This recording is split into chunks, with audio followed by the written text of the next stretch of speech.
well, it's going to be a beautiful day. That's the weird thing about high pressure in the summer, is that it's beautiful outside. You want to be outside.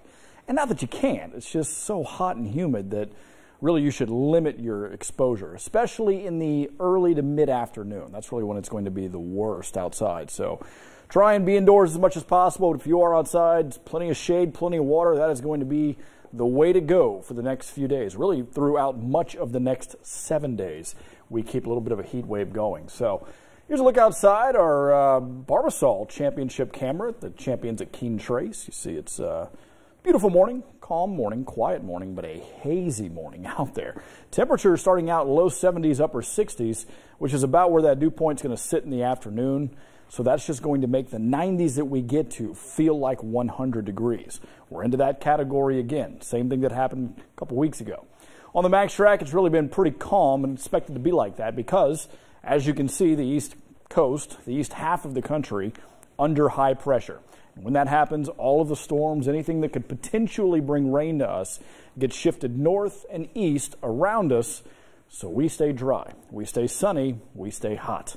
And we will definitely be like that over the next few days. There's one thing that we're tracking in the Gulf right now. It's not a tropical system by any means. It does have tropical moisture associated with it, but it is just a little bit of a low. It's got a few troughs associated with it. So what's basically going to happen is, as the high pressure scoots east, this low is going to kind of undercut it and then eventually move up into the southeast.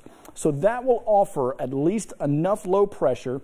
Keep in mind, we already have the moisture. You walk outside, you can feel the moisture. But when that low gets a little bit closer to us, it's going to take down that pressure enough to build a few showers and storms by tomorrow.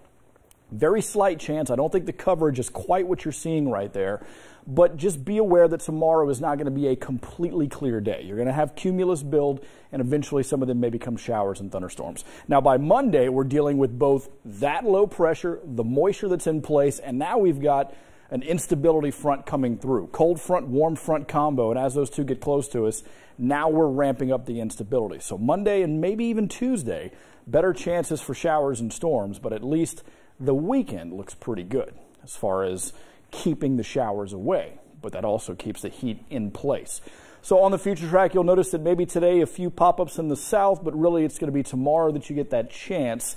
And I think really it's more miss than hits. You don't have to cancel anything for tomorrow. Just be aware you may have to dodge a shower or two. So the 3-day tracker shows that yes, we are hot, we're humid, we're sunny. Tomorrow about the same with a few more clouds and a chance for an isolated storm. And then by Monday, a better chance coming in scattered. Temperatures do not let up. Not even the slightest. I mean, we're normally around 86 degrees. We're not going to be anywhere near that over the next few days. In fact, the closest we get is Monday because we have the cloud coverage, we have the rain, so that kind of dips us down a little bit, and I say kind of only by a few degrees, but we're right back to the heat and the humidity throughout much of the week coming up. Speaking of the week coming up, July 4th on Wednesday, and yes, it's looking pretty good. 20% chance for showers and storms. But that's pretty low, more mist than hit for that. So, outdoor plans a go for the 4th of July, and more news after the break.